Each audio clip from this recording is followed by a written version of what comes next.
is Tuesday, August the 3rd at 7 p.m. Let the record show that I called you this meeting of the North Hudson Board of Trustees to order at 7:03 sound. Okay. I would ask the clerk if she'll take the roll. Trustee Cawthorn? Here. President Klein? Here. O'Brien Berglund? Here. Trustee Standiford? Here. Trustee Thomas? Here. Trustee Beckon? Here. Zach? Yes. Item number 2 on the agenda is to review and approve the minutes from the regular board meeting of July 6th. I wonder if you've had a chance to review that document. If so, if someone would like to make a motion. I'll move to approve the regular Board of Trustee meeting minutes dated Tuesday, July 6, 2010. Second. Thank you. Any discussion? Any corrections? All in favor of accepting the minutes as I published? did notice one typo A typo? on the, One I missed? on page 5. The village contribution to the health savings account should be HSA instead of HAS. Our system, for some reason, no matter how many times you type it in, it flips it around. Thank you. You got to put a space in between each one and then delete the space, and then it'll keep it. Picky computer. Do we, I would ask the clerk, do you have that correction? I do. Thank you. All in favor of the amended minutes indicate by saying aye. Aye. Opposed, same sign. Thank you very much. Just, Gloria, there is a way to turn off that Yeah. auto-correction, individual ones. There's a kind of a dictionary you can go into. Oh, just add it to the You can add it to dictionary. Yeah. Or just add it. All right. It is at this time that we ask if this is an opportunity for residents to make the board aware of any topics, issues, opportunities not on the agenda. And I would remind you that the board cannot engage you in discussion or any kind of argument. Just we're here to listen. So does anybody have anything they'd like to say? Hearing nothing, we will go on to item number 4. It is my pleasure to introduce Eric Christensen. He's the EMS chief, and Eric is going to give us a presentation on EMS. Eric, if you will take the podium, then they'll be able to see you and hear you from the microphone.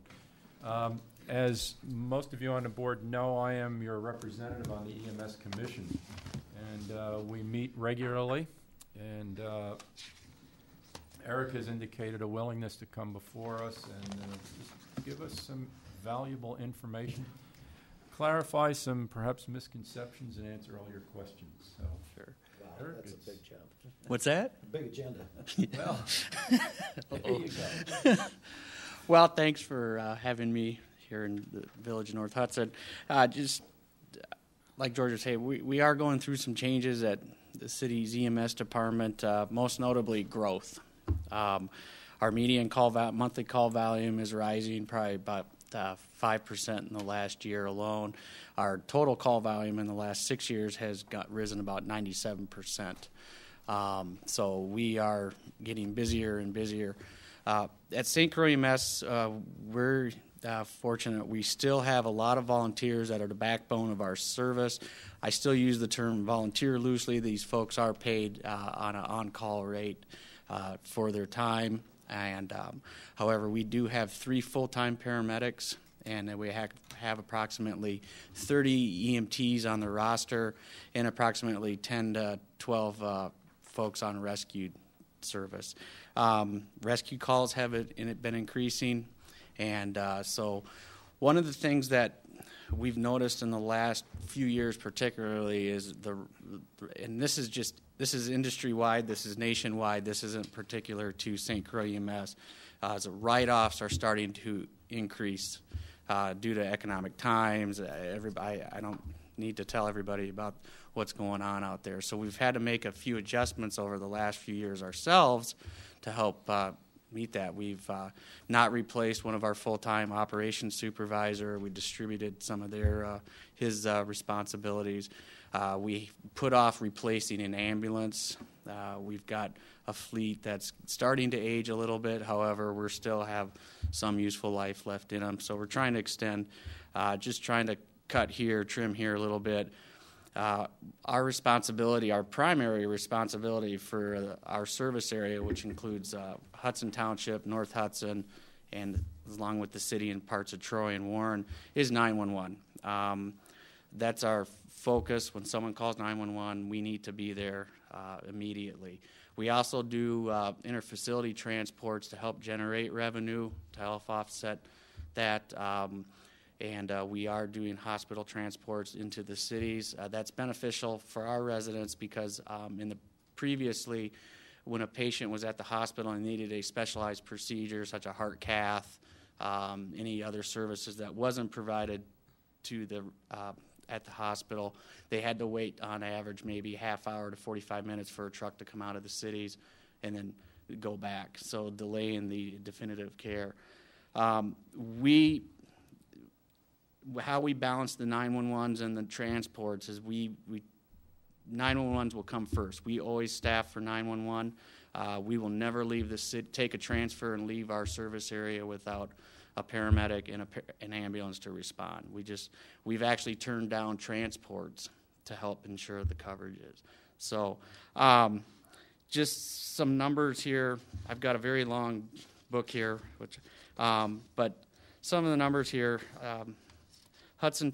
The village of North Hudson is approximately 7 to 8% of our call volume a year, and we're averaging anywhere from 16 to 1,700 calls a year.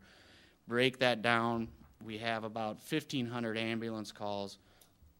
Break that down further, actual transports maybe 1,200 to 1,250 a year.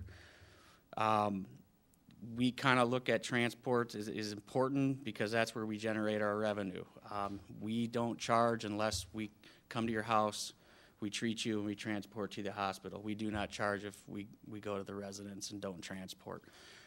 Another trend that we're noticing along with other services is that the no transports are rising a little bit. I've seen about 18% over the last 2 years. Why that is, I'm not sure. It could be a lot of factors. It could be cyclic. It could be due to the economic times. People want evaluation. They're calling the ambulance, are we okay, that type of thing, and then they don't want to get billed. In the industry itself, generally you don't see a bill generated unless you do transport, but I know we'll be looking at alternatives in the future to help offset that. Other services are too, to see if we can maybe capture get some cost recovery out of that. It's a double-edged sword. We feel that, and along with my colleagues and other services, feel that if we don't want to put people on the defensive already, if they have to think about calling 911, if I'm having chest pain and my belly hurts, am I going to get a bill? What's going on? And so we don't want to put people at risk for a $100 service charge. So again, the commission and myself will be looking at other ways to boost that lost revenue. We are, I guess we do rescue, we have dive rescue, we do auto extrication, and we do high angle ropes and swift water. We are working with several departments within the city, including the Hudson Fire Department, to help with auto extrication, to help the staff trucks, because they use volunteers too. We have joined with the Hudson Police Department. We added a community service officer paramedic Monday through Friday during our peak hours. So we're trying to get innovative in how we can provide coverage in a very cost-effective manner. It's a lot of man work, and it's a lot of hours. Our volunteers, again, I say that with quotation marks, but they have to go through training just like a full-time service. The demands are becoming tremendous on our personnel, and we are looking at hiring a few more, getting other staffing configurations. I've been fortunate, and I've worked at a lot of different places, and I believe Hudson has got a very good EMS system here. There's many ways to run an EMS system. There's fire departments, there's privates, there's hospital-based, there's municipality, local municipal runs, and every one of them is right now with the economic times is trying to make this thing. EMS in general, I think you're going to see in a national trend, you're going to see a lot more collaborations with different departments. You're going to see a little more interagency workings, like working with the police. Woodbury is a great example of how innovative EMS is becoming. They have what's a public safety department where they have police paramedics, they have fire paramedics, and they work a system around that way. And you get, more use of manpower. You got distribution of responsibilities. Other places there's a lot of collaborations. Services, municipal services across the state and nationwide are finding themselves either doing partial or full consolidation while still maintaining adequate coverage in that. So this is and I'll leave this with whoever would like to read this. This actually started off with one of my master's programs, but it was a trend in what's happening in EMS today nationwide, and also as soon as the EMS Commission it'll adopt it, and it'll be our strategic plan based off what's going on. Hudson Hospital has retained a consultant to come in and help us determine how we can. It's nice to get that third set of eyes from outside to come in and see how we can maybe do things different, things like that. So I can we're being very innovative. I think we're being very forward-thinking, and so I guess I'm probably babbling on here a little bit, but if there's any questions in that, I would love to. Many of us did get the document from the St. Croix EMS study, and I'll just, a couple of the bullets on here that I'd like to emphasize. We are very pleased with the SCEMS, that's the St. Croix EMS. And this study is not being done because we think something is wrong. Right. We are looking simply for more efficiencies. Right. And so I just want to allay any concerns that the population may have. We are very pleased with the work that Eric and his team do. In fact, I'll be talking in a little while about one of the services you performed right around for one of our neighbors. Would you like to comment on the activity of last night?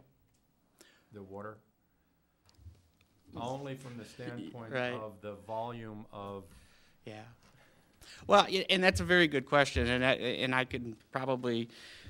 Typical EMS systems are structured around first responder agencies arriving in 4 minutes, and there's national guidelines, American Heart Guidelines, there's National Institute of Health Guidelines, where they have BLS, basic life support, first response in 4 minutes, advanced life support in 8 minutes. Typically, they want to see those two components on scene about 90% of the time.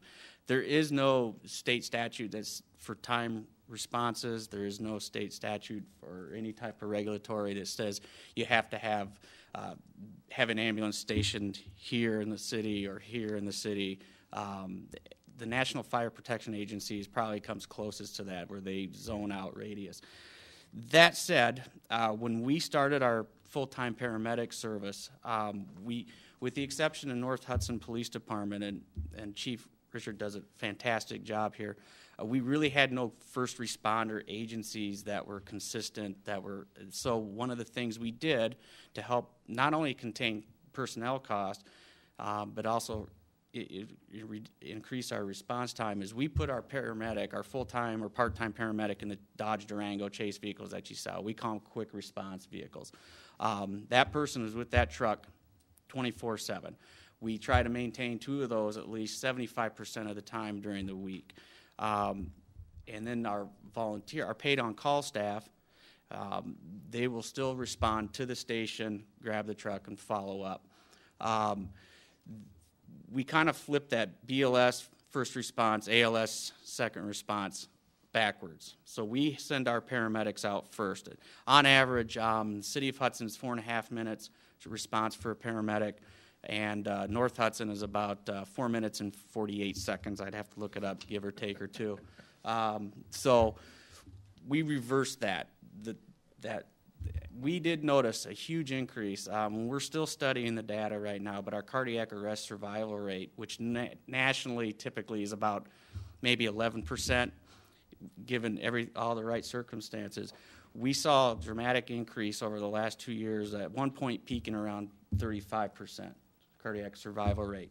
It has dropped down again. That's a long-term study that we're looking at, but even if we can keep that at 20%, we'll match any of the best in the country. Woodbury has a great survival rate just because of the way their system is set up. So that's the resources. A lot of times people ask me, well, why are we sending to Durango and then an ambulance? That's the reason why. It also serves that actual paramedic skills are only used maybe 30% of the time, where we're using those, advanced drugs, advanced cardiology, things like that. We can also, when the paramedic gets there and their skills are not needed, we can turn that patient over to our EMTs, maintaining level, and that frees up our paramedic. So now we get a backup call, the paramedic can release. So we're not tying up our one paramedic that we may have that day on a patient that requires no paramedic. So that's another advantage of our system. Responding to an incident like the river call last night, since we also do dive rescue, a lot of people bring up, they saw a lot of vehicles down there, or why all the ambulances. We sent our primary paramedic, our primary ambulance, and then we sent our rescue truck down there. We also sent our dive team. We had to put 6 divers in the water. We have to have tenders on shore to maintain the safety of these divers. Then we have to have a boat driver, and then we have to have a paramedic for the team. And then we have to have an ambulance crew waiting for the patient. Once that comes out, we have to have fire department respond, and then we have to handle the 2 backup calls that came in while we were still operating on that first call. So that's why you see a lot of the apparatus out there. Having the Durango system also saves a little bit when fire departments go out on like a fire alarm or a CO alarm without symptoms.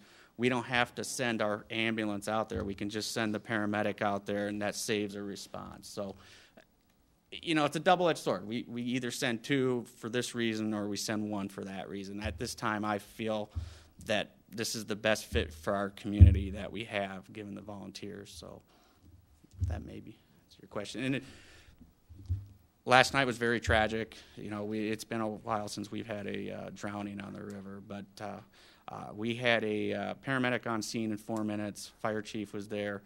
We had divers in the water within 23 minutes, 24 minutes, something like that, and we recovered the victim about an hour after he went in. Unfortunately, resuscitation efforts didn't fail, but it's a team effort. We're finding ourselves going out to calls that even I did 20 years ago when I started. Everybody. I think the public has a perception that we go out on just medical calls. We're going out for social issues. We're going out for domestic situations with the police. We're going out, the chase last night, we had to go out and evaluate them. So we get, you name it, we're getting called to it. And the demand nationwide alone on EMS are increasing. Transports are increasing from the hospitals as hospital systems consolidate themselves. They'll place one specialty hospital in this section of the town. They'll put another hospital over there. Well, when a patient comes over there, they got to get them over there. So they're, so in general, EMS is getting demanded on. So am I blabbing too much, guys? Guys, any? No? 2 questions, Eric. First of all, these are not critical questions. I would agree with George. I think what you're doing is wonderful. Ironically, just last week I was with a group of guys, and the subject of the non-transport, non-pay came up in that discussion. And I think it's a disturbing trend, and it appears that there are certain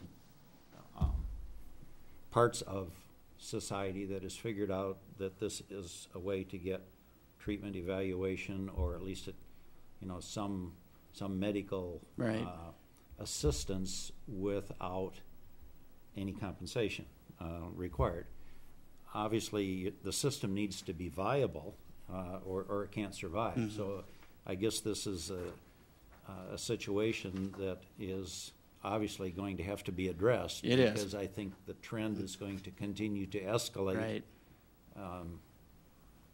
For a variety of reasons. So that's really more of a comment than a question. Mm-hmm. But the question I've got is also financial viability, and been watching for some time the disturbing trend of the write-off of some of the receivables that you've got, and that's disappointing that people don't pay, and there can be all kinds of reasons, but the bottom line is they're still not paying. So my question is, what efforts are made? What collection efforts are made prior to a receivable actually being written off? What do you do to try and collect it? When we send out an invoice, it goes into 3 different phases. It's 1 month, 2 month, 3 months, just like any other invoice, and then they go in stages. Once it gets to the last stage, our billing company they've exhausted all attempts. They haven't either, somebody hasn't paid or they're not making contact. They contact us and they say, we feel this needs to go to collections. We in turn send it to a collection agency who will proceed, to get whatever they can. We may accept a hardship. We may, somebody may not contact us. They may say, if I pay, $800 out of a $1,000 bill, do we take that or not? If there is no success in collecting that, there is obvious legal routes that we can go. Success rate is very minimal.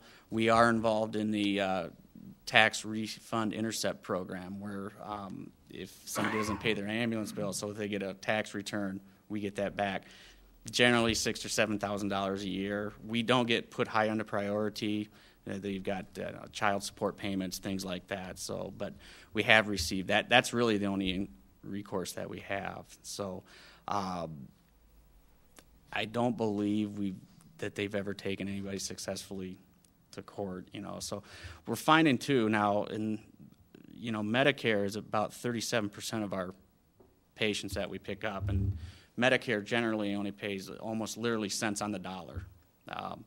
We may bill for a $600 transport. Medicare will only allow to bill 180 of it. And even if the person has supplemental insurance, Medicare will pay 80% of that 180. The insurance company picks up the rest, and so that's a big thing. Medicare now will be lowering. I just was found out last week that Medicare, when they adjust their rates for reimbursements, they look at the CPI index and all this formulas, and they come up, and that's actually going to be dropping down a little bit for reimbursement. So it's insurance companies are starting to follow suit, where they're kind of catching on what Medicare is doing, and we're only going to pay this amount. Or they contact you and they want to. I had an insurance company just contact me today, as a matter of fact, send me a package that we'll go into this contract with you, all of our patients. But again, it's going to be nickels on the dollar for what that rate is. So our billing company says that. So it's getting to be tough. And I don't foresee anything in the future of changing unless something changes.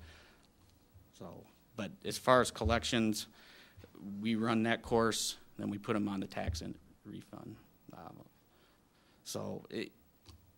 I wish it was better, but there's some services that have a 50% collection rate, depending on where you're at. Our billing rates are typically lower.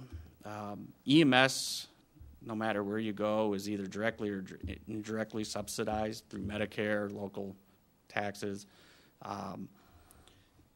Our per capita rate is $12.50. I think average in Wisconsin for standalone municipal services is around $26, and if you have a fire EMS system, that's around $70 per resident. People often ask, well, what would privates do? And I said, well, I can't speak for private ambulance services, but I've worked for some, and I know of several of the area services. Typically in Wisconsin, even a private service, I know of several counties that have a private ambulance service, they still get charged per capita. One particular is $30 per capita. So, and they get one paramedic. What's that? Shall we tell them what it is here?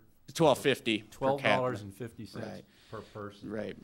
When I did this report, I didn't get a lot of success of having the ambulance services tell me what their billing rate is. they're kind of sensitive about that. But I did get enough after digging a few. Typical ambulance service in the cities is their base rate is going to be about $1,500 just for a basic life support. I've seen them go up as high as $2,000 for an ambulance transport. We start at $690, $700. Our highest rate is $1,400. And that's if we're giving multiple medications, very critical skills. So it's one of those balancing acts, teeter-totter. We've got to, go back and forth. I'm a firm believer if our residents pay a direct tax portion to us, that we provide different services, that we'll go out and we'll do extra things. But we also got to maintain fiscal responsibility, and so it's a balance. So, Thank you, Eric. Anybody else? Anybody from the audience have any questions they'd like to ask Eric? I don't know if Thank that's you very good or much. bad. Thank you, Eric. And I'll throw it out to my colleagues here on the board. If you do have questions down the road, and you want to know about something, ask me.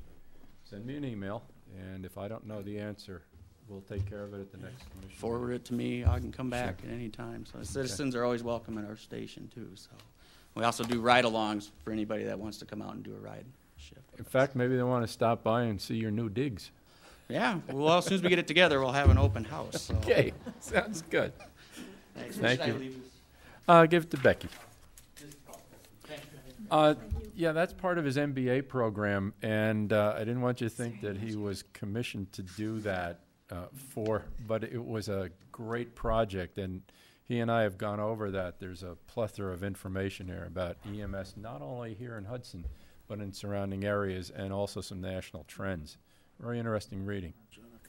Thank you, Eric. Took me a while to type up. Yeah, I'll bet it. Thanks, everybody. Thank you. All right. Although some of you are anxious to get to your part of the meeting, I think it was very important for us to take the time to learn a little bit about the very people who might save your life. In fact, in just a moment, I'm going to be talking about somebody who is very grateful.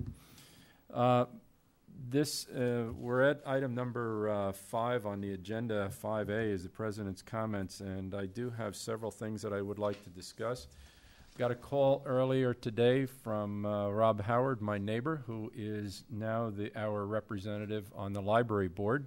And Rob, if you'd just like to go up to the mic and say hello, people get to see your face. And again, this is an extension of comments to the board, so we will not be engaging, Rob, in detailed discussions about the library, okay?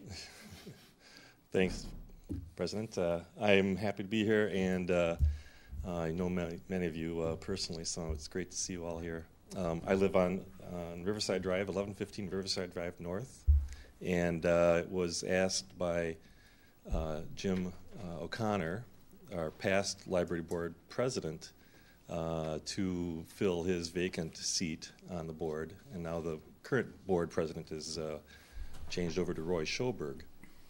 But it's a steep learning curve in terms of how the library functions and what makes it work and all. And the great opportunity that sits before us, though, as a community is that new building. And I want to invite everyone here, everyone in attendance, because it is your library. And that if you haven't been there, to go, because it is a huge leap from the previous one.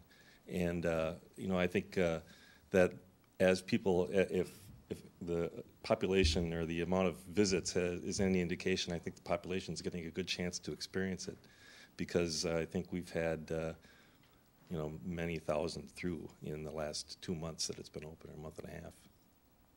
So that's really all I'm here to say is hello and greetings, and if you have any questions, I'm your representative. I'm the village representative to the library board. So if there's anything that's on your mind about the library or what's going on.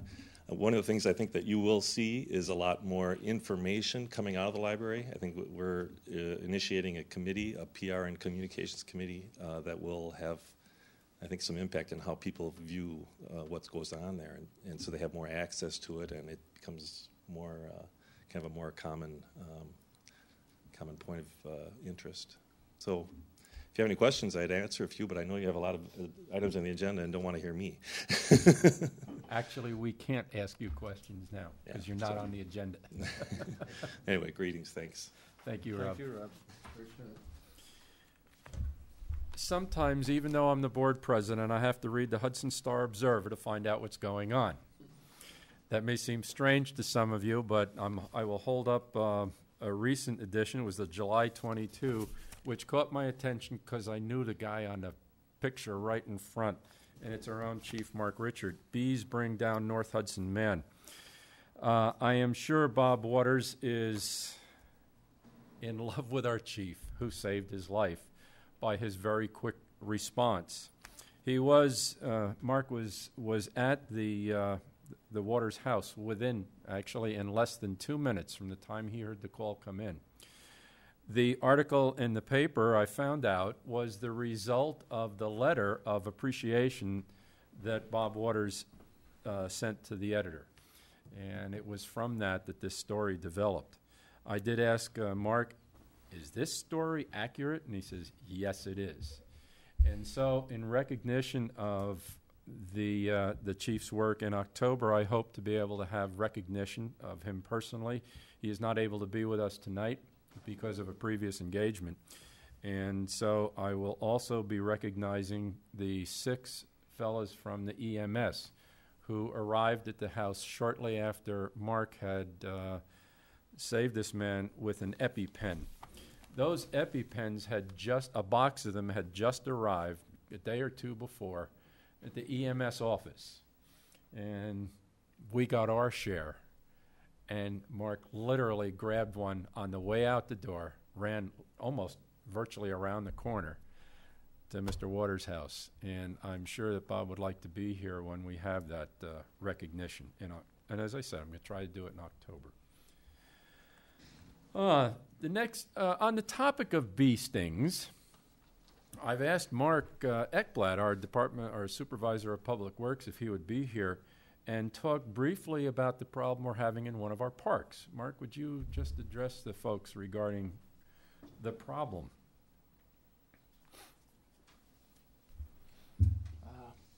Basically, we're having a problem with a large number of bees that are hanging around a certain park, basically in the sandbox. And this park is Eagle Woods Park, which is on Helen Street. The biggest problem with this is we, number one, cannot locate the hive. We don't know where these bees are coming from. What it happens is during the days where it's warmer, everything else in the sun is on the sand, bees like to congregate in those sandboxes. Basically, we tried some of the regular basic sprays and everything else. There is some other stuff we can get that's more of a poison for the ground bees and everything else, but the largest thing, I really do not want to put this on a sandbox because, number one, you're not supposed to have any skin contact with this, any of it get into your eyes, any of that, and with the number of kids in that neighborhood, I just basically, I don't want to make it worse. Mm-hmm. Right now we have put up warning signs trying to notify people of the problem, stuff like that. We have certain days where the bees ain't around at all. Well, like I said, mostly it's on the warmer, sunnier days when we're getting them.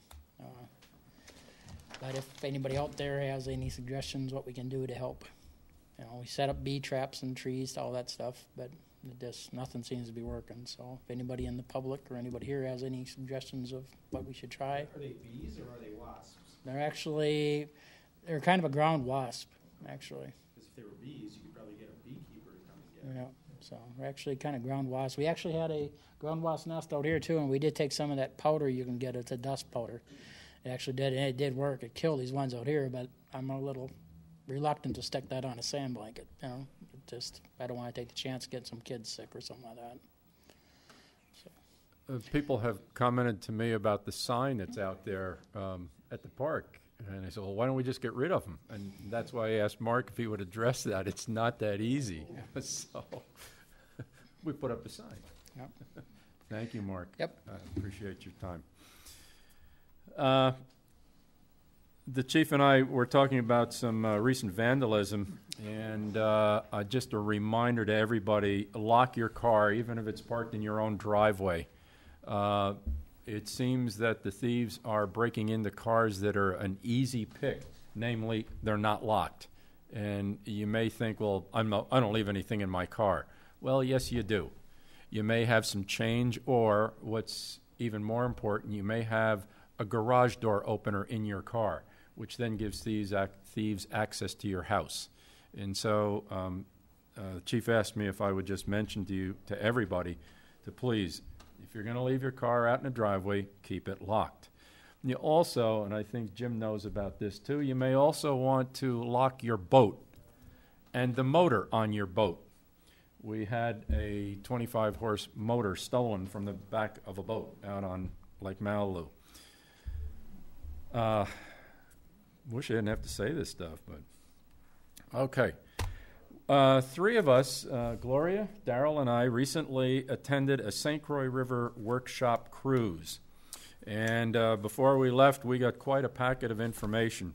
I'm not going to go through all the details of it, but the keynote speaker was a Jim Allmendinger. He's a senior scientist, St. Croix Watershed Research Station, and the topic of his discussion, or his presentation, quite an elaborate slide presentation, was P in the river. The P stands for phosphorus. And it was quite enlightening. It was a guided tour of the river, as well as some, they called it hands-on. I was also fascinated by one of our own school teachers who is doing quite a bit of work on the ecology of the river with her kids. I also have a CD. There was a CD that came with this packet, quite fascinating. And I also have another one, if anybody's interested. It's called Groundwater in Jeopardy, and it's by someone who is quite familiar to many of us, Dr. Michael Osterholm. So I would ask Gloria and Darrell if you have anything that you would like to add on about the workshop. It was very good. It was informative. I think it points out the things that we need to be careful of. A lot of the phosphorus in the water comes from bat poop. Which is amazing because my brother-in-law and his partner is actually doing studies on bats because they're disappearing to see if there is some type of fungus that's killing them, or if there's some reasoning that the bats are disappearing. So well, if they find out what that fungus is, can I get some? I'd like to put it in my attic. I may find a way to discourage the bats from our homes. Darrell, anything you want to ask about the boat trip? One of the things that I noticed as we went north from Hudson, as we went up the St. Croix towards Stillwater, I noticed that I couldn't see any houses on the west side of the river, but I could on the east side of the river. And when I commented to a neighbor about that, they said, yeah, it's interesting, when you go south of the bridge, you don't see any houses on the Wisconsin side, but you do on the Minnesota side. Just an observation. And I know it's something that the DNR is looking at. Fall recycling events. I got an email from Jennifer Havens, who is the recycling specialist, St. Croix County Recycling Program. And it gives, I'm going to give this to Doug. Maybe you can get this in the Hudson Star Observer. September 11th, electronics collection. September 18th, clean sweep, hazardous waste collection. September 18th is appliance collection. And this flyer is complete with prices.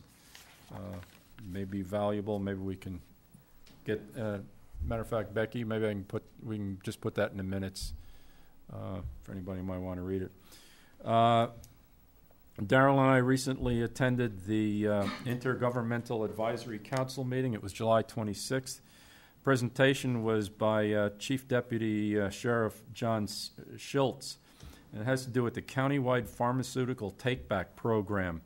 It's a very interesting program. Everybody wonders, what do I do with the pills that I'm not taking anymore? Well, there are many things, many ideas out there. Well, we crush them up and put them in the garden. No, not a good idea. Well, we flush them down the toilet. That's even a worse idea. And so this pharmaceutical take-back program will address the very issue and be collecting them. We'll have a collection depot right here in the Village Hall, and that kickoff should be in January, and we'll have a lot more information prior to that. And I'll see if I can get John to come in and give a presentation on that. And finally, I would encourage my colleagues on the board here to read the municipality this month, New State Laws Affecting Municipalities. Thank you, Madison. All right. Gloria, your turn. Thank you. Just quickly, I wanted to let the trustees know that there is a copy of the financial audit in your boxes. Please pick them up and look at them.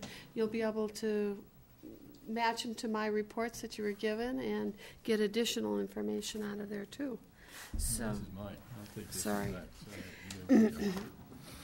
I've been known to take things with me. I just wanted to comment on our classes that we had. I'm in the treasurer's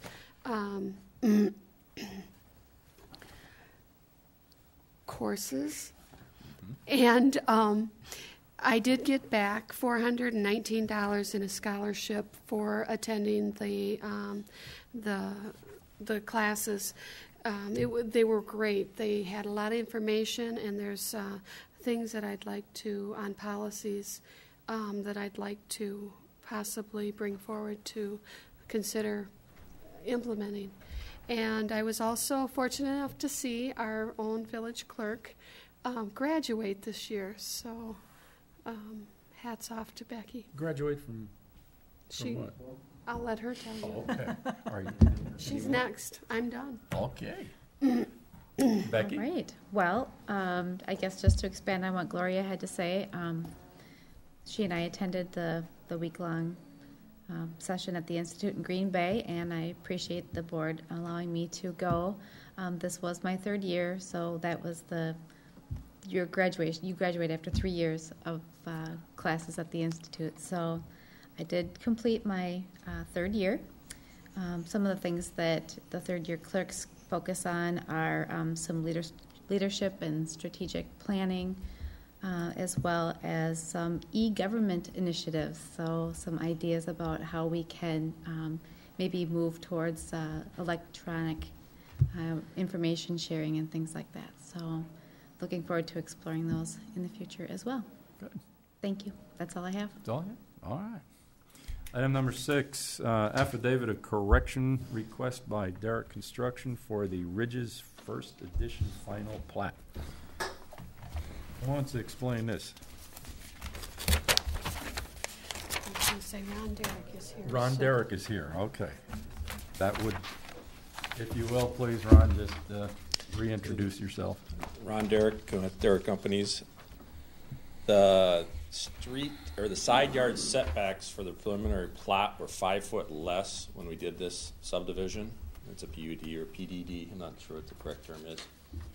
When JEO did the first edition, they pulled in your normal setbacks, and no one caught it until we were looking at doing a house about a month or two ago. So this is a correction to get it back to what it was originally approved at. Your turn, Kevin. Sir, all the board members got a memorandum that we had sent out. Like Ron had indicated, the biggest thing is the side yard setbacks. There is a reduction from the 25 to 20 feet combined, along with the the minimum side from 20 to 15. One side can be done with a 15-foot threshold, and then the corner lot under the normal single-family zoning that typically is 30 feet, and with this correction that would be reduced down to 20 feet. So we did pull the original recorded plat, along with looked at some of the previous plan commission minutes, just some of the discussions when this plat was being brought forth, and did confirm that they would allow those reduced setbacks. It is in the PDD, which does have less restrictions on building setbacks. So with that, we are recommending the approval of the affidavits of correction. And just to let the board know, Becky and myself did look back and verified that that is accurate, that that's the way it was initially approved. That was in 2003. Oh. January 15th of 2003 is when we seen those minutes. So I have to sign this, and I want to make sure we got everything in alignment before I... Yeah. All right. And I note that the building inspector concurs with that. Okay. Yeah, I haven't seen that. So, yeah. Do we There's- have a recommended motion? I didn't see one, but... I didn't include it, if you look at the front, the letter from Cedar Corporation, they're basically just recommending at the bottom, that we develop the affidavit of correction as presented. I see, yeah. I'll take a stab at that. Thank you, Mr. Darrell. Chairman, I move approval of the affidavit of correction for the Ridges First Edition final plat. Second. Thank you, Colleen. In answer to the question, we have confirmed their claim after reviewing some of the previous Plan Commission meetings dated January 15th, 2003. So, understand. Any other questions? All in favor of the motion indicate by saying aye. Aye. Opposed, same sign. Motion passed. Thank you, Ron. Thanks, Ron. And thank you, Kevin.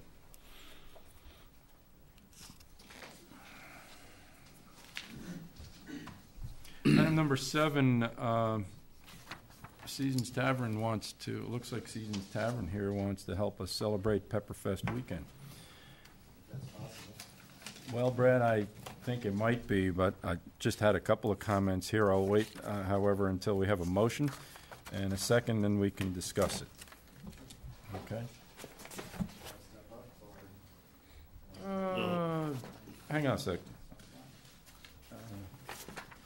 I'll make the motion, move that the Class B retail license for the sale of fermented malt beverages and intoxicating liquors for Seasons Tavern be temporarily amended for an event taking place August 21 and 22, 2010, for the following conditions.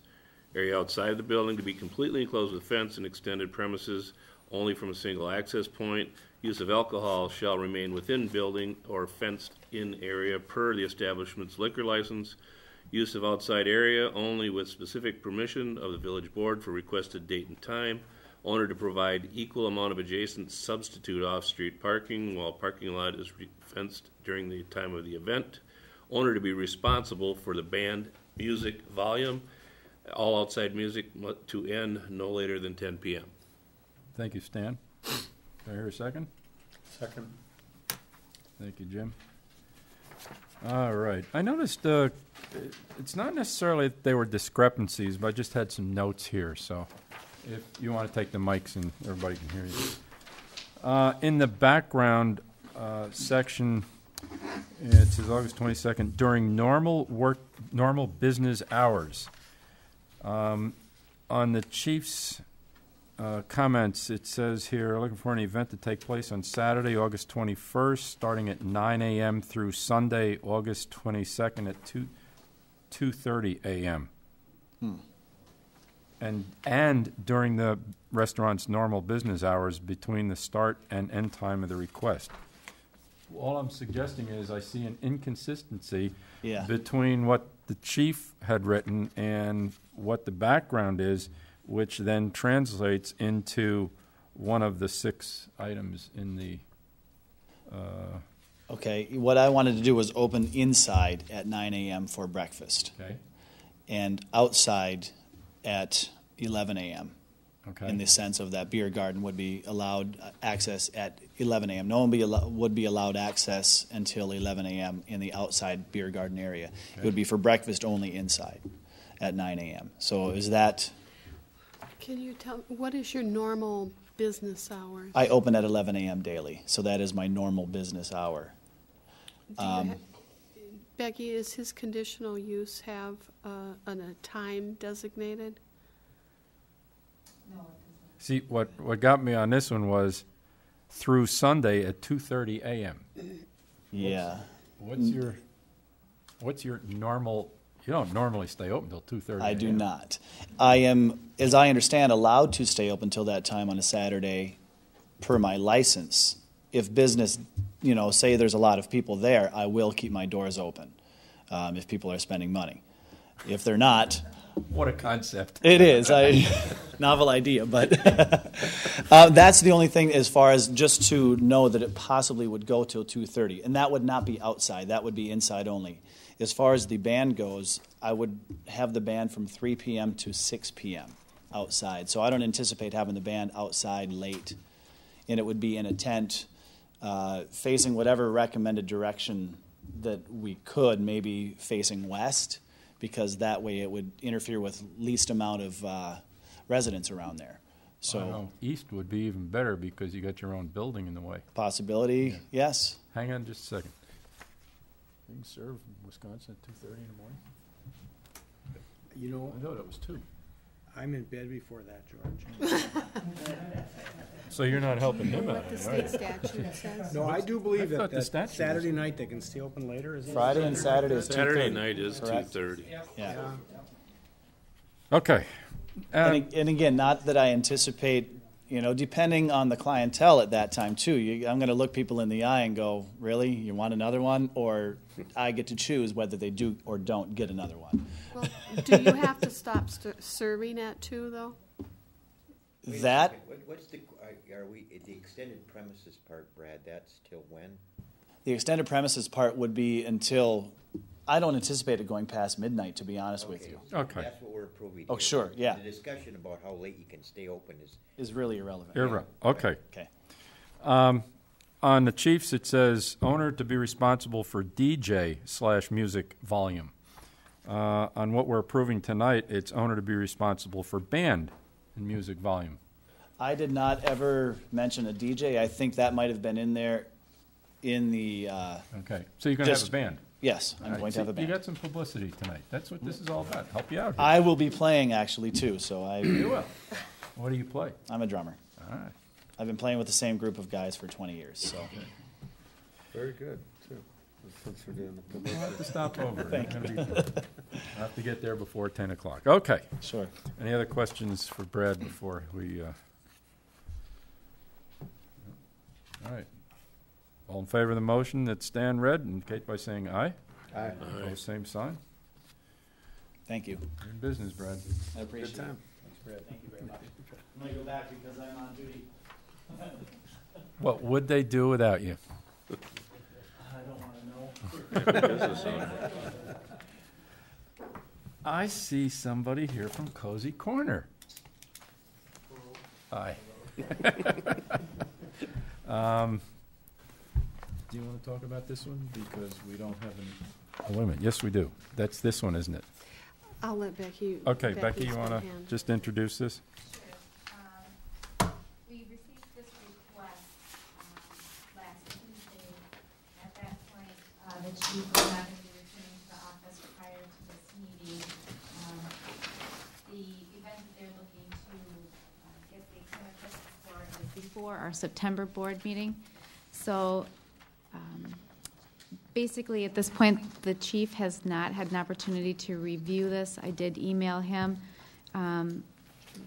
but he didn't have an opportunity to forward a memo to the board. I guess I will just say that Cozy Corner has requested several of these, and this is fairly consistent with what we have considered in the past. Actually, the fenced area that they're requesting, the extended premises area, is actually a little bit smaller than what they have requested previously. And as you can see from the memo, they're actually requesting that the music end at 6 p.m. So there's no concern with it getting late or extending to the later hours. Okay. I'll move approval to the suggested motion. Do you require that I read the entire thing?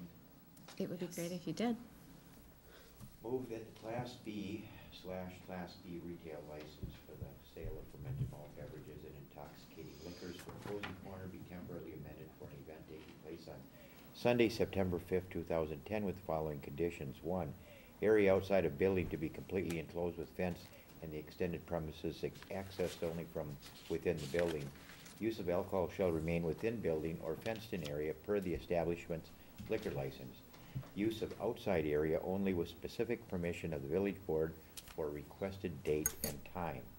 Owner to provide an equal amount of adjacent substitute off-street parking while parking lot area is fenced during time of event. Owner to be responsible for music volume. All outside music to end no later than 6 p.m. Thank you, Mark. Second. Thank you, Stan. Any questions? Any issues? Okay. All in favor of the motion indicate by saying aye. Aye. Aye. Opposed, same sign. Have a great party.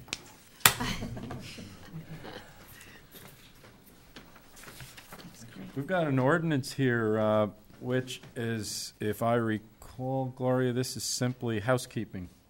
Is that right? To just change that? I'm going to Becky? defer that also to Becky. She's been working on Okay. It is basically reviewing our ordinance book. We, with the advice of our village attorney, we need to go ahead and just correct a reference to a state statute in our code book under Chapter 14, Buildings and Building Regulations. So you'll see in your board packet there that the only change to this ordinance is the changing in the numbering of the statute, state statute. That's it. This is the stuff that keeps clerks busy. Yes, it is. Can I hear a motion for ordinance 4 Move to adopt ordinance 04-2010, amending Chapter 14, Building and Building Regulations, Article 3, Administration Enforcement, Section 14-60, period, unsafe buildings of the village code to update the state statute, reference approval requested. That's one hell of a sentence. Wow, I'll second that. This is an ordinance, I believe. We have to do a roll call vote. Is that Aye. correct? Aye. Joe? Aye. Aye. I don't get to ask a question first? Back up. Yep, absolutely. Ask your question. I'm sorry. Well, I don't want to split hairs, and I'm Go sure ahead. that there is a legal reason for this, but it's puzzling for me why we would insert language that says a part thereof. In the second line where it says finds any building, and then I'm just gonna leave that out, within the village to be so old, dilapidated, or out of repair, et cetera. But what we put in there is any building or part thereof. How would we, if there's an existing building, how would we find a part of the building to be old, dilapidated, or out of repair? And how would we only deal with a part of the building? Don't we still deal with the whole building? So my question is to Yeah. Terry, what's the reason to say part thereof? Let me answer that question by not answering it, Darrell. Oh, you're an attorney? The only change we're recommending here is the statutory reference at the very, very end of that paragraph, because that statute doesn't exist anymore. So 6605 is crossed out, and the new statute is 66.0413 at the very end. The rest of that language is the same old, what we've always had. So, Right. so if your question is why aren't we fixing some of the other languages, because we really didn't, we weren't studying the ordinance book to fix it. We ran across this in doing something else and said, well, we might as well fix the reference because it's wrong. Right. Understand that, but my question still is, what's the legal reason to say a building or a part of a building? I'm gonna take a stab at that, because it may not be the entire building that would need to be either raised, demolished, or is considered hazardous. It could be an annex to the building. It could be an addition to the building. It could be the garage on a building. How's that? That could be, sure. I mean, could I be. have not thought about that before, but that seems like a reasonable response. Well, haven't you then changed the integrity of the building itself significantly by ripping off a part of it? You might. Not necessarily. I own a building that does have a piece that was added. It was a pantry that was added.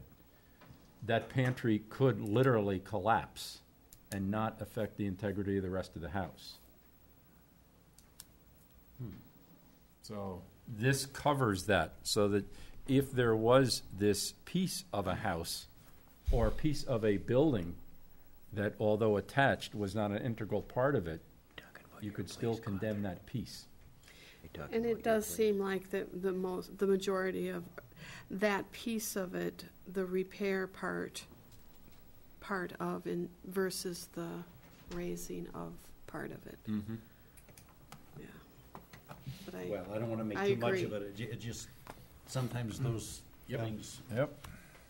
You know, and the Seem other fun. side of this is that if there was a building and a part of it is dilapidated, it gives us the legal right to razz the entire building. So there's two ways of interpreting that sentence.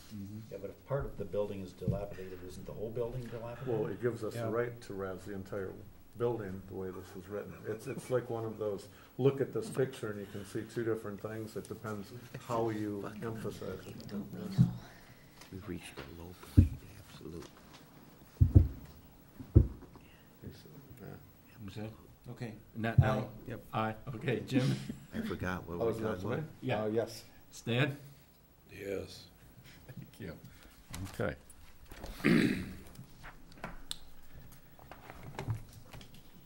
Hi, Mike. Hello. Plan Commission. We have a very interesting item to discuss here.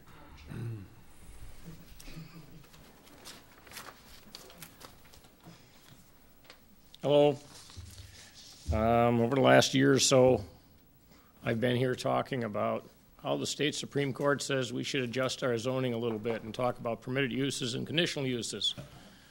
And you've seen me many times talking about that, and we finally hammered it out, and you all approved it. So the first time somebody came and said, oh, I want to do something, we found some ambiguity in the language.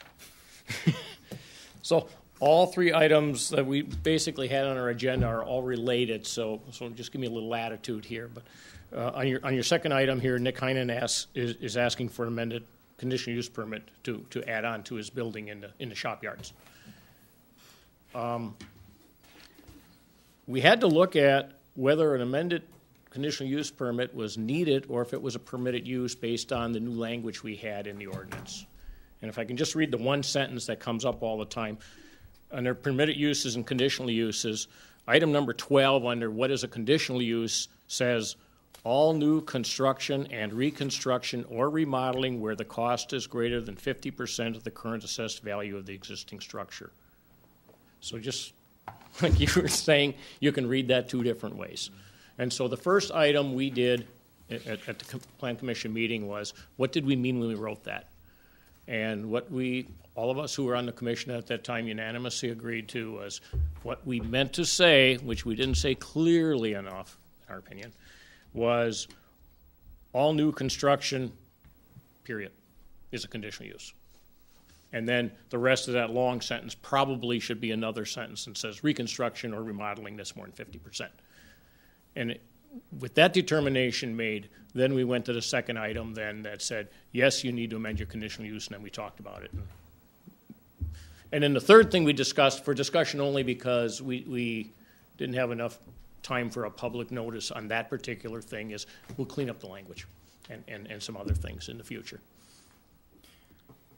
And how does that relate to what Nick would like to do with his hobby building? If you read it a different way with all new construction and in other words, if it was all new construction that was greater than 50% of the other thing required a conditional use, then it'd be a permitted use and he wouldn't need to amend his conditional use permit. And so on advice of council, we said, well, we need to clarify what did we mean when we as a plan commission put this language together for you to vote on. So if I understand this correctly, until you get the verbiage right, this is going to hold up Nick from putting his addition. No, what we did was then the second item was, it was we determined that yes, we meant to say all new construction is a conditional use. And then we voted on, if you want me to go to item 2 now, then it was, okay, we had his application for an amended conditional use permit. It's very straightforward. It's a real good project, and we approved it. Recommending to you that you should approve it. Okay. He wants to add on a building to the existing building he has. The building inspector and village engineer are fine with it. Meets all regulations. I'm not asking what the building is going to cost Nick from the standpoint of construction. What kind of fees are in, because I saw this, and I looked at this and I was a little bit confused. What kind of fees is Nick going to have to come up with, and are these justified?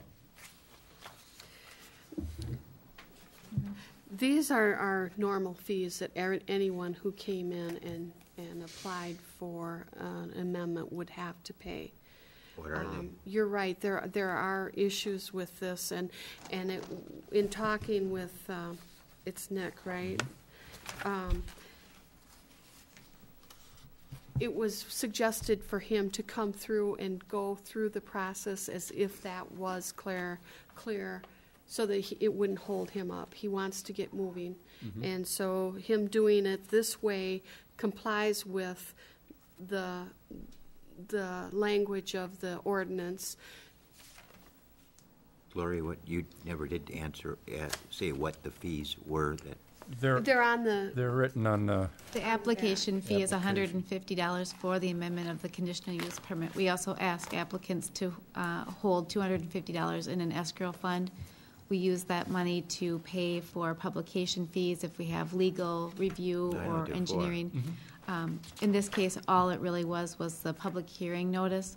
So he would be getting most of that $250 back minus the publication fee. The application fee is not refundable. So it's $150 plus publication fee in this particular case. My thoughts on it are that the fact that if this was a new conditional use, there wouldn't be one. They wouldn't have had to apply because it's a permitted use. Not exactly.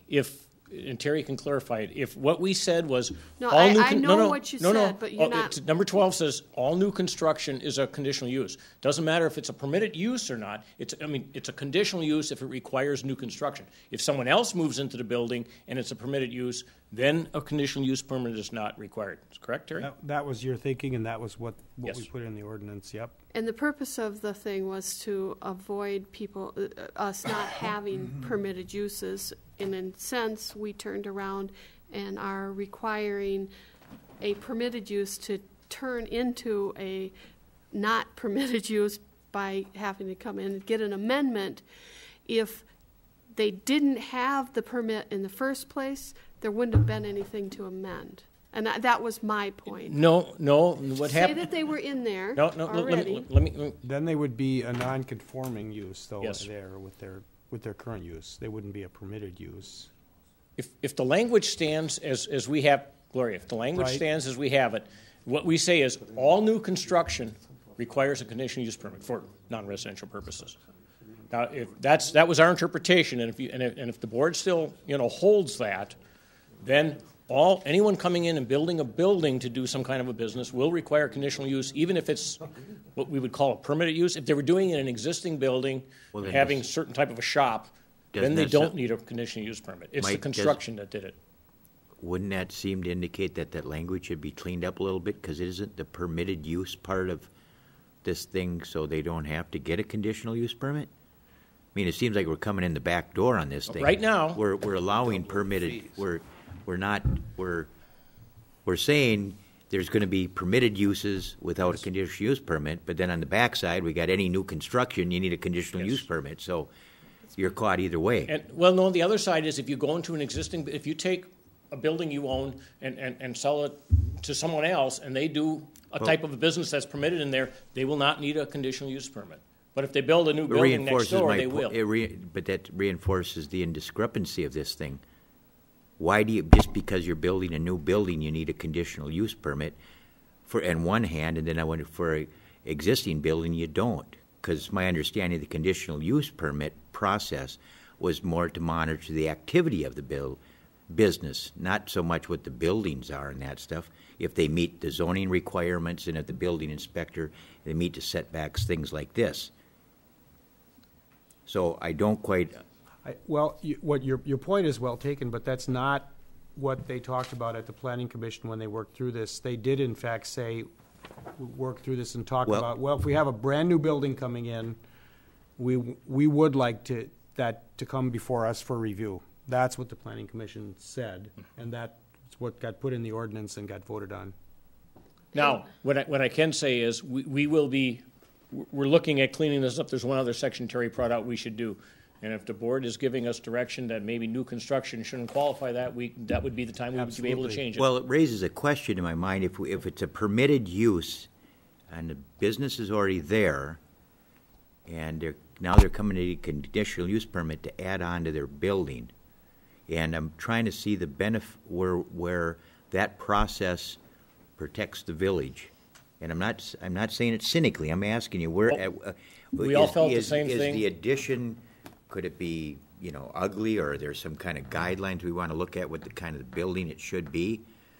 I liked the 50% idea because that big of a change could possibly change the usage in a way that maybe it should be reviewed. Oh, 25% but less that's than arbitrary that number. the people have to get building permits and the building inspector oversees what they're doing, so now we're requiring them to get both. It seems like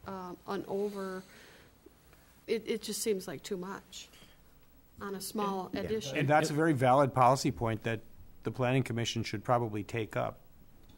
And we felt, and I But believe they council decided felt the other also, way our hands when are they made the tied because decision. that is what we had passed as an ordinance. And so we can't just blow it off and say, well, let's not do that, because right now but and we can't change it until we go through the public hearing process. We can make exceptions to things, or at least I hope Y'all we can. could in a The smaller board can. community. Yes. We couldn't as a plan commission. You can ask Terry, yes, you can probably make changes. I don't think you can make a change to the ordinance tonight. Okay. No, but you can make an exception to the ordinance tonight. For the fees.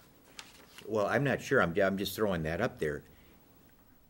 I'm going to as a throw question. something out here. It seems that we have a couple of things that we're looking at. And the most important thing right now is to Nick, so he can start building the addition to his little hobby building.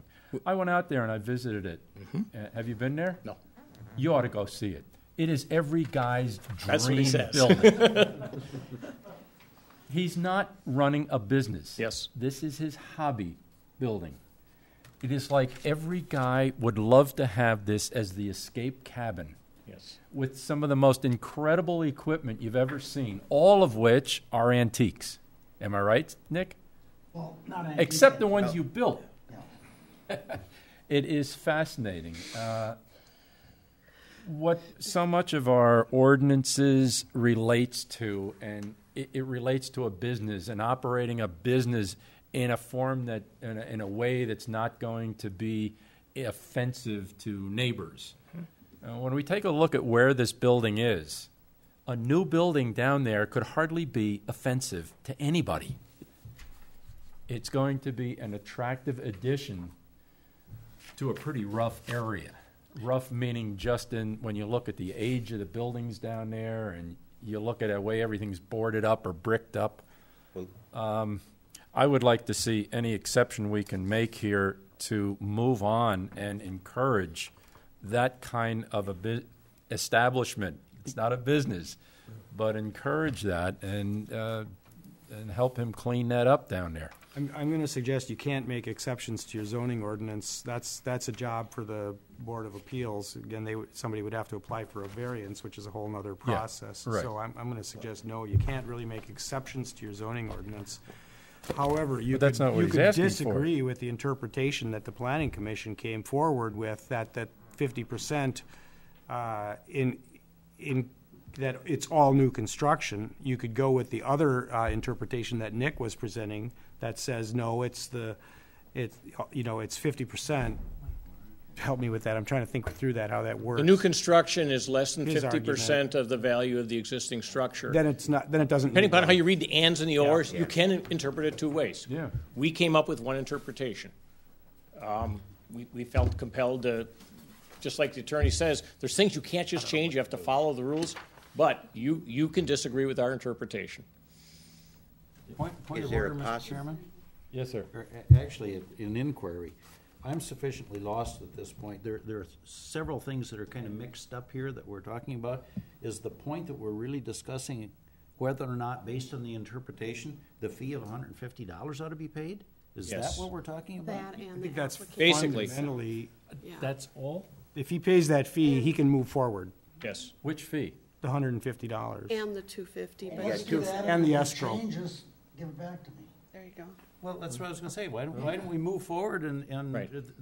a rebate can be given or Yeah. something? Again, to summarize, the reason they're similar is the first thing we had to do was the interpretation, and then piggybacked on that was the application for the amended conditional use permit. If we would have ruled the other way, if we would have said this is what we meant, then we would have not had to have the public hearing and the conditional use amendment process. He would just be prepared to go ahead and do that. That's why it seems a little confusing, but we had to sort them out in order. But the bottom line is, you can approve his application. He's paid his $150, and he can do his building, and it's all. The Plan Commission did approve. Practical effect is he can go ahead. And we agreed with you. It's a nice addition down there, and we just feel that's what the ordinance read. Motion.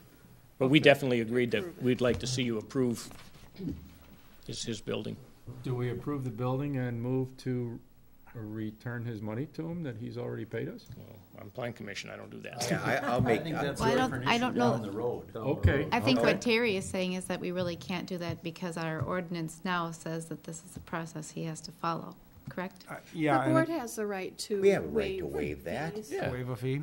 Mark, you have In a fact, I'm making the motion that we George, approve counsel his had building. stated you could disagree with our interpretation. Understand. Yes. And Mark wants to I make a. move that Way to we do it. approve the building addition and we refund his fees or waive the fee, the $150 and the $250 escrow account.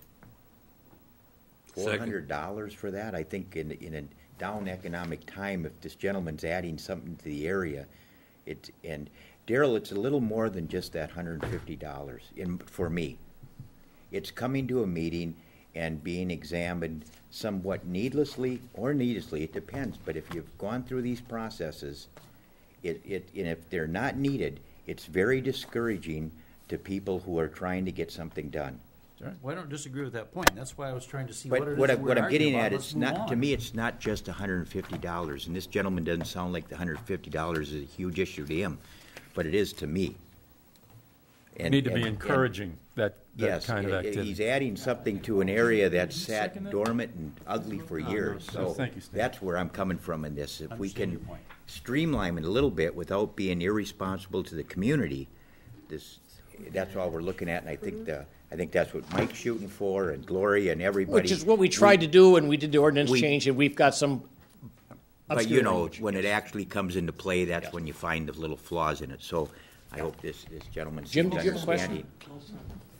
I did have one question, and I totally agree that we need all of the support in this community we can get, and I agree with Mark and George. When you changed this ordinance, you rephrased it to the term new construction, correct? When we changed hasn't- the ordinance some months back, we said, item number 12, a conditional use is all new construction and reconstruction or remodeling where the cost is greater than 50% of the current assessed value. That was the language we have for the various sections of the And you zoning. changed that to? No, we didn't change it, we just did an No interpretation changes at the been last made meeting. recently. We can't change an ordinance like that. Okay, I thought you'd simplified it to new construction. No, we didn't have a no, that was what it said, and it was just, we went back to say, what were we trying to accomplish? And our interpretation at the time was, we were trying to include new construction as a conditional use, because we have a long list of permitted uses. And at the time, we felt new construction should be a conditional use. Okay, thank you for that clarification. Plan Commission does have a public hearing scheduled for the August 18th meeting to consider amending the zoning ordinance to clarify that language, but it just couldn't happen last time because it required a Class 2 notice and a public hearing, and there just wasn't time to get that done. And this is our way of not holding them up from Yes. doing their, Right. what they needed to do. I appreciate that. So when do we get our tour?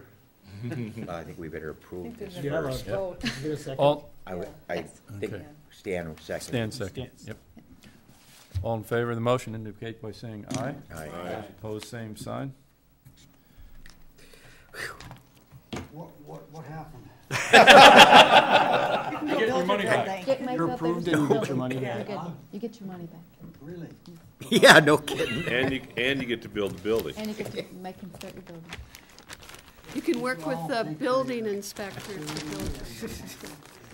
Going on, and I like what you said, Mark. I think you're speaking for a few people besides me. So. Yeah, good luck with what your endeavors. Thank you all. Good luck. You I'll just see need to you. work with Brian Ward at this point to get your building permit. See you down the shop. Thank you. I gotta tell you guys, if you wanna go down there, it's neat. Right, Mike? Mike? Do you have anything else? No, not really.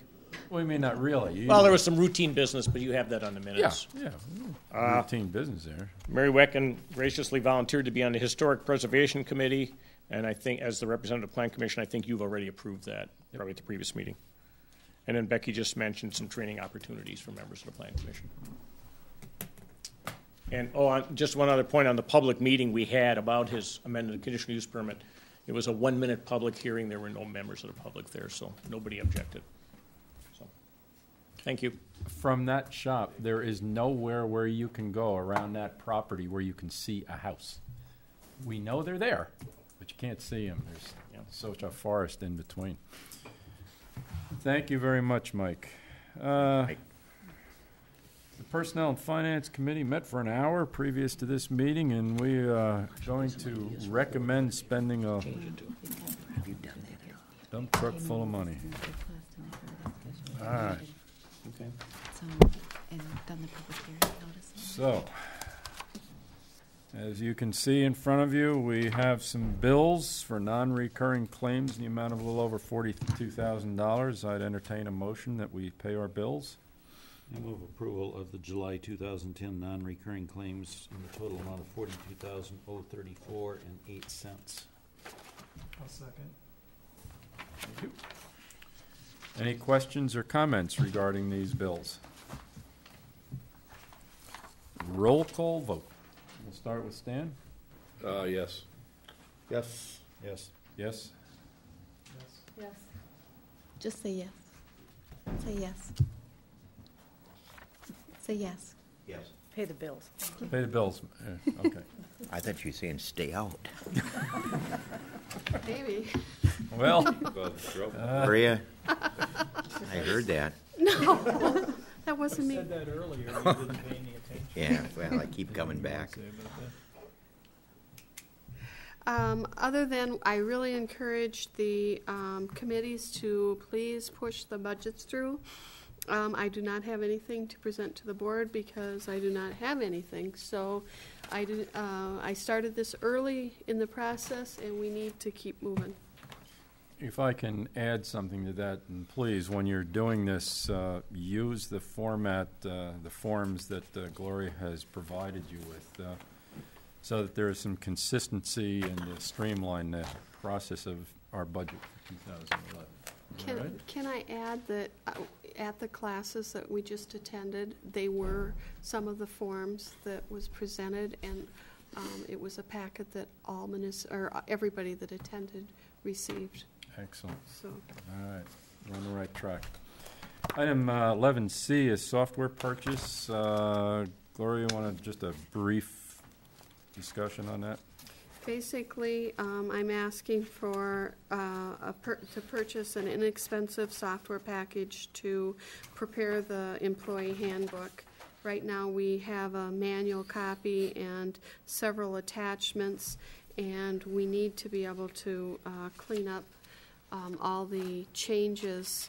We've got a cross through here and side notes here, and the packages are running between $100 and $200. This happens to be one for $150, and it provides a lot of information to to ensure that you put all the language in that you need, and then from there, I'd be presenting it to the Finance Committee. The draft would be reviewed by legal counsel and before it went to village board. I would make a motion to approve the purchase of employee handbook software and approve the village administrator to administrate the preparation process. Do you want a not to exceed amount in there, or is that not necessary? If you want to, you can. Not to exceed $200, is that what we're talking about in finance? Yeah, if you want to add that, that would be fine. Okay. Second. Thank you, Colleen. Any further discussion? Roll call vote. Start with Mark this time. Yes. Yes. Yes. Yes. Yes. Yes. Yes. Finance Committee had quite a discussion regarding the next item, which is authorization to solicit loans to pay for the 10th Street project. I think I recall the amended one, if you want me to make a motion. Please do. I would make a motion that the village administrator be authorized to immediately solicit bids from local and state lending institutions for a loan to fund the 10th Street North Road construction project in the amount of $125,636, with two options for, proposals. One, 10-year amortization. Number two, a 15-year amortization. The loan will incorporate provisions for 2 loan payments per year, with the first payment due in March and the second in September, and no prepayment penalties. I'll second that. Thank you. Any discussion or questions by the board? Hearing none, do a roll call vote. Start with you this time, Stan. Yes. Yes. Yes. Yes. Joe. Yes. Yes. Yes. All righty. Public Works. Item number 12. Give our chair a chance to have a little discussion here, and then we'll move into approving some requests. So, Darrell, all yours. That's me. First of all, from an update standpoint, we did have a fair amount of discussion on the capital project list and road construction. Did determine that our recommendation will be, as we look at PACER ratings and the roads in the village, that projects that we would consider in 2011 would be to complete the Station Lane and Station Circle road projects.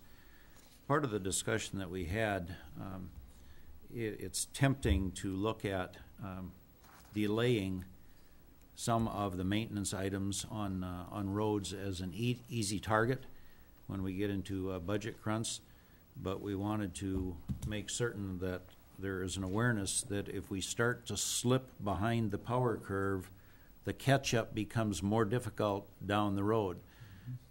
And in addition, there is a penalty cost if we are not doing the regular maintenance and the preventive maintenance and delaying that the penalty cost that we pay is trying to correct the increased deterioration of a road that delayed maintenance did not maintain during the interim. So our discussion was in the direction of reinforcing as we consider the budget impacts that we will have and looking at the public works area, that we're mindful that there is an incentive to maintain a regular, appropriate amount of maintenance and road repair work on our infrastructure so that we don't slip behind and then at some point be so far in the hole that it's difficult to dig ourselves out. So philosophical discussion that we had, and I think Kevin would agree with that, and Mark as well. Darrell, you said something about a penalty in there. Is there a state penalty? No, I'm saying there's a penalty cost. Oh, a penalty. Okay. The penalty that we pay is if if we don't do something with the road and it deteriorates, it costs us more to bring it back than if we would have maintained it in the Wondered if there was another No. state fee for. Well, the penalty we pay for not improving our roads is we get reduced on our general transportation aid. Well, so there is a Yeah, state. there is. But that was not the reference I was making. Okay, Darrell. We did have some discussion on a number of items, and we did approve and recommend to the village board, and has come through finance, several projects. The 10th Street project is completed, and we just did solicit bids to pay for that. As part of our recurring claims, when we paid them, that included the final payment for that work. It was approximately $10,700, I believe, which was the final payment to A1, and then there was a payment to Cedar Corporation of about $3,800, if I remember. So that line item that was on our recurring claims of about $14,700, that's the final payment of that project. So there's no action required. Those two steps have been taken care of. On the agenda is 6th Street sanitary sewer repairs. That was tabled in Public Works and is also tabled here because we need some additional information. That'll be back in front of Public Works next month. But we did accept and approve some bid awards for several specific things. There are three, if you looked in the minutes, there are three specific proposals, bids Carol? that came in. I'm sorry, you skipped over the service rate, equipment rate, agenda item D, under 12, before we get to the bids. Oh, I did. I purposely did that because I didn't want to deal with it. Oh, okay. I'm sorry. Because he wanted the truck before he I'm bid sorry. the rates well, on that there truck. You're you go. exactly right. I Trucks are cool. completely missed Rate that. changes, not cool. I completely missed that. And in your packet are the public service rates, the schedule of the breakdown of the amount that we would charge if public, if the equipment and personnel of Public Works Department is used on private property. Do I phrase that correctly? So here is the schedule broken down by each piece of equipment, each capital asset in Public Works, and then the indication of the labor rate that would be charged, so that in advance, if we're required to do any work on public or on private property, those rates are known in advance. So this was approved in Public Works and recommended to the full village board. It was approved in Finance and is recommended to the village board. So at this point, Mr. Chairman, to get it open for discussion if there is any, I will move approval of the revised 2010 Public Works service rate schedule as attached to include additional equipment and equipment rates. Second. Okay. I believe in finance, And not included here, but it should be in the motion that I was just reminded we did do that in Finance with a minimum cost of 1 hour minimum. Stan, you okay with that? That works for me. Thank you very much. Okay. If I can ask Mark to, would you hit the mic there? Or just, maybe there might be a question or two that you could respond to. And one of those questions, I'm sure, is on the mind of everyone, where these rates came from, how you arrive at these. Basically, some of the rates, the ones that are not in the bold, the highlighted lettering and everything else, those were just already rates that we had set up for those trucks. Everything that's in the bold or print, everything else, those are what are adjustments, new rates that I believe should be put in place. Basically, the way I went through this is I went down and requested a copy of the City of Hudson's service rates for Public Works, and going over their rates compared to ours and seeing what they had in their rate schedule and everything else, and that's where I basically made changes using our equipment, basically, to come up with this. Very good. And this will just go until through 2010, and then in 2011 we'll give you the new rates. I know the police chief, since I've been working on this, he's also been working on his rate schedule. He has some things that he's going to add as far as admin costs, stuff like that in his department. So you'll be seeing that when we do in January or whenever that's scheduled. Mark, does the state have any guidelines that say you can't charge more than a certain amount? It has to be, and Gloria looked into this quite thoroughly. Anything else? Your prices have to be justified. You can't just, we're going to send them over out there and we're going to charge you $100 an hour, or something like that. It has to be justified. Basically what you can put into this and everything else is a little bit towards fuel, of course, and all that stuff for it, and then routine maintenance and some for replacement of said equipment. So. Anybody else have any questions of Mark before he retires for the evening? Actually, I'll stay up here just in case you have questions when we go through the bids. Okay, good. Thanks, Mark. Okay. Anybody else? Okay, we're not spending money here, so, okay. All in favor of the motion indicate by saying aye. Aye. Opposed, same sign. And we move on. Now we get to the spendy stuff, right, Darrell? Yes, there are three different pieces. It really looks like a package deal because it's a truck and a body and a snowplow package.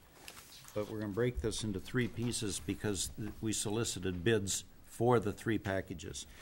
So the first bid that went through Public Works with an affirmative recommendation and then through Finance tonight, and Mr. Chairman, I'll submit this motion. I move to approve the purchase of a 2011 Ford F550 Super Cab 4x4 chassis from Hudson Ford at a cost not to exceed $33,200.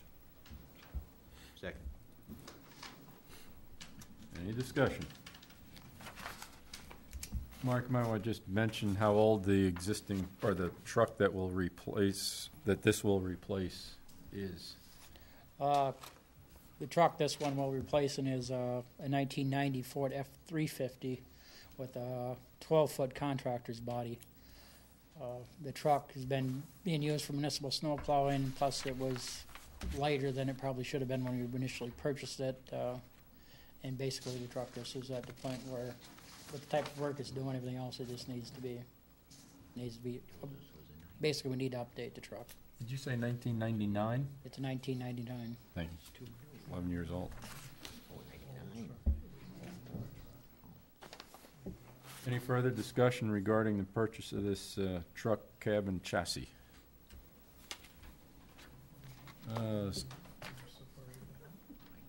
Mark, you want to? I have to do a roll call vote. Yes, sir. So. Yes? Okay. Yes. Yes? Yes. Yes. Yes. Second item is to put a contractor's body on this truck. After reviewing the proposals and the cost, the motion is to move to approve the purchase of a Bow Rock heavy drop side contractor body from Truck Utilities at a cost not to exceed $10,125. I'll second that motion. Okay. And I believe, Mark, during our Finance Committee, you told us that this is somewhat of a unique body for this truck. Yeah, this Truck Utilities is the only one that carries that body style in this area. Okay. And that, the body on the existing truck, I take it, it was a package deal back in those days? No, we actually had Truck Utilities stick that body on that truck, but the body that's on there currently, or the body that's on the current 99 was not a heavy duty body.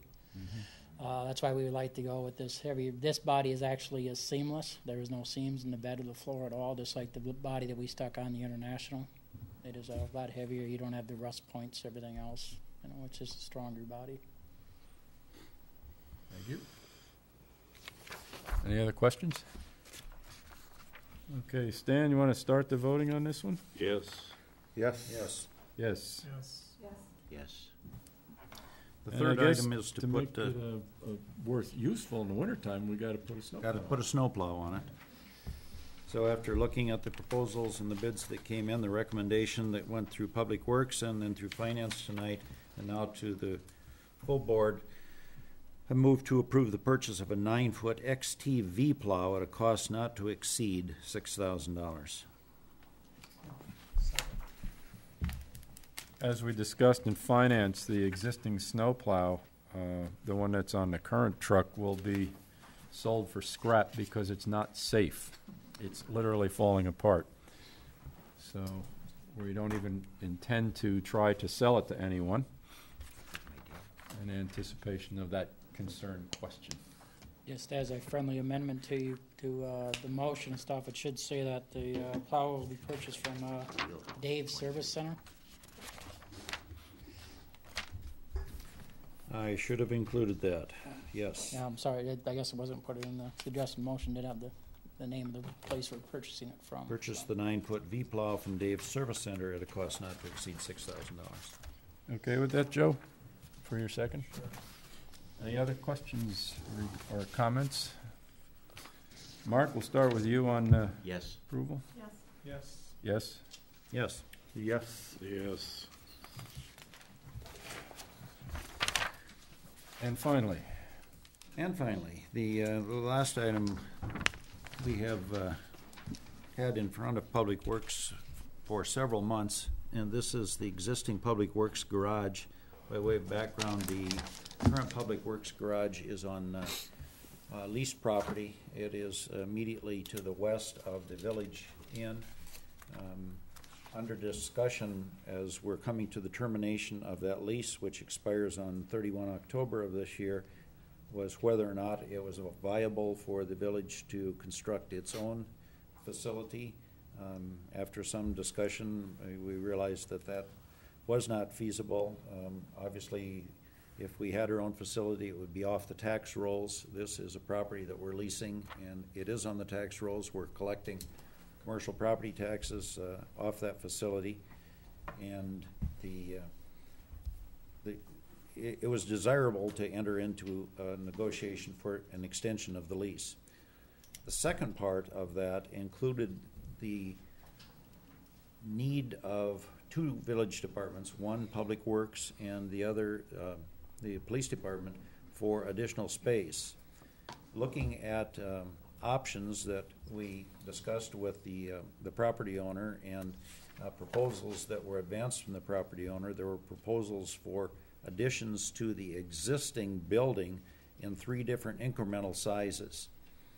But after reviewing the proposals, it seemed more viable to accept yet a 4th proposal, which would create the largest amount of space, but at a considerably lower cost than a 1,500 square foot addition to the building, and that would be a 1,600 square foot freestanding cold storage building located on the same site, but a detached building.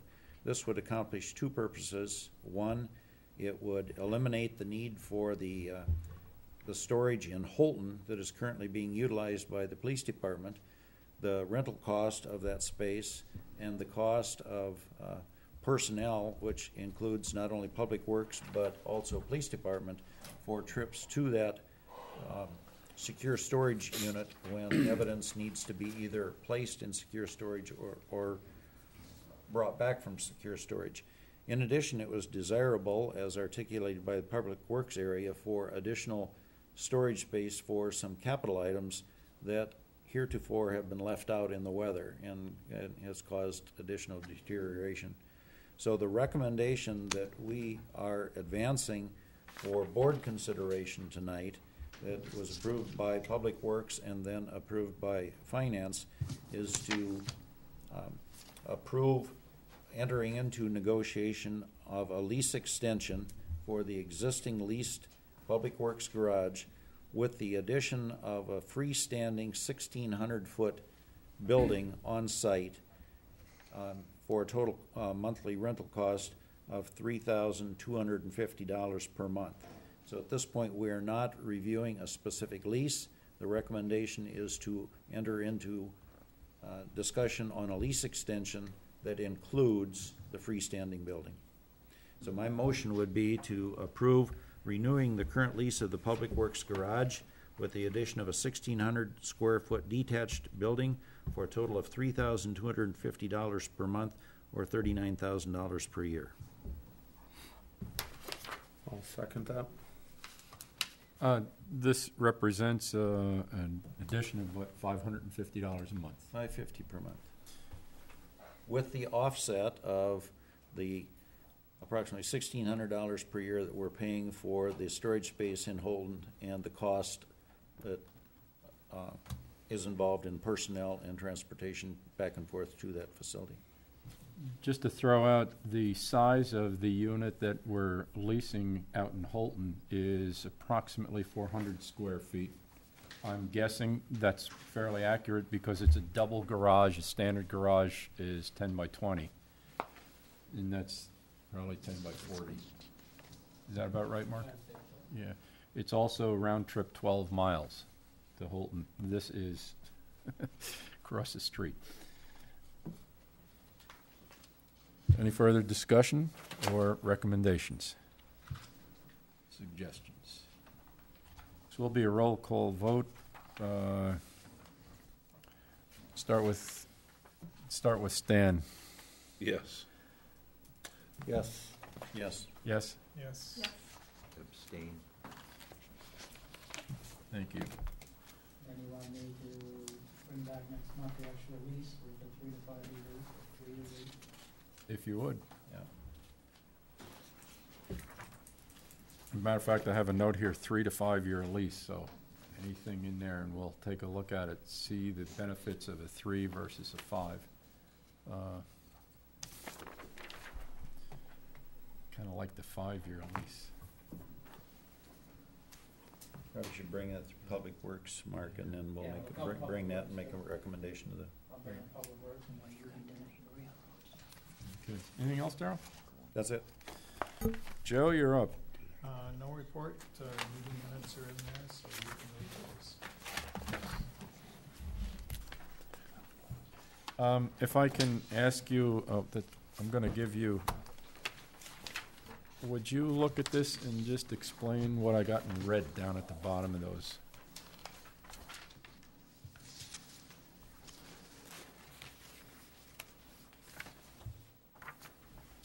Well, essentially, we are talking about replacing radios and handguns. The handguns do have wear because we practice with them, or they practice with them. I don't.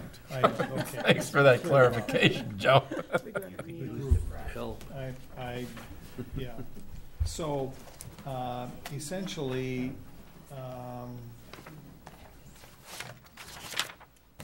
we're not planning on replacing the handguns all at once because of the expense. Right.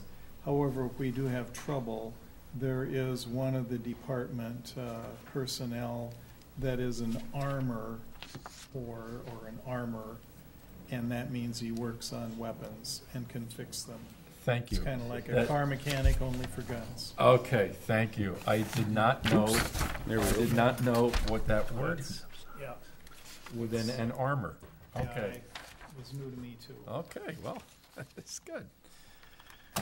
These questions don't get any tougher. No, they won't. I'm pretty much done with that today. Okay. I guess we're up to the item 14, the Public Welfare Committee. We did not meet, so I actually have nothing to report. Unless there's anything you want me to touch on, but I don't know what that would be.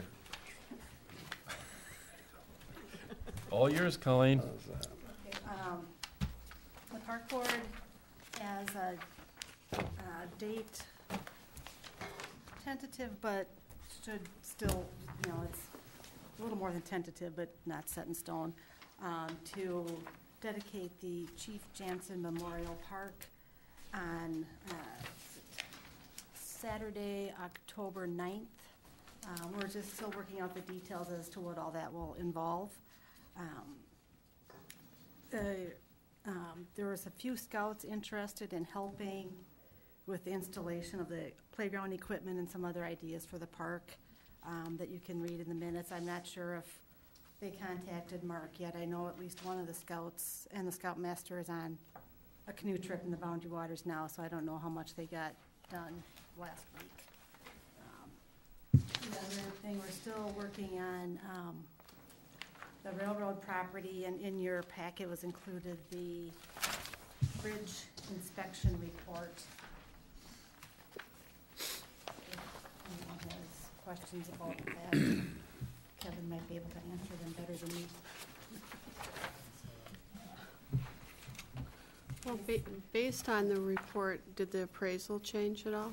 Because he had reserved the right to change the appraisal based on this report coming in. I don't know if Patrick forwarded it to the appraiser or not. I can ask him. Okay. I would hope it gets to the appraiser, Yeah. because if I recall from that appraisal, it was actually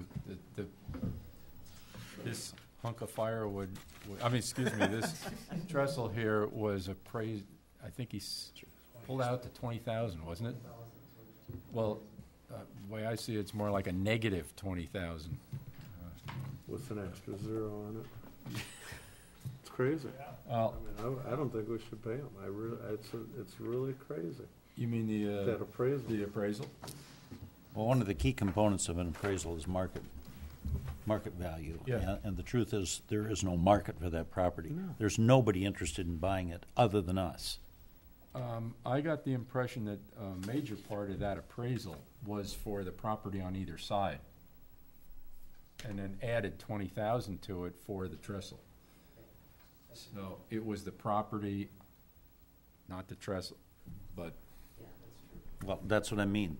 The inclusive property, Yeah. there's nobody else standing in line to buy it, is Right. my point.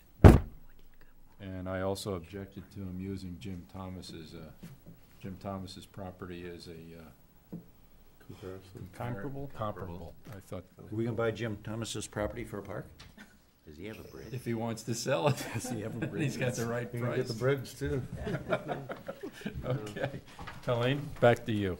So that's really pretty much it. We still would like this to be able to turn into the, proposed pedestrian and bike path. It's just a lot more complicated than we had anticipated, and so we'd still like to move forward as, Sure. as we figure out how to. Maybe we should just offer the railroad some money and see if they accept it. This was done by. Just a dialogue on Yeah. it. There is that property, there's nothing that can be built on it. Yeah, the appraiser. What about the north side of that property?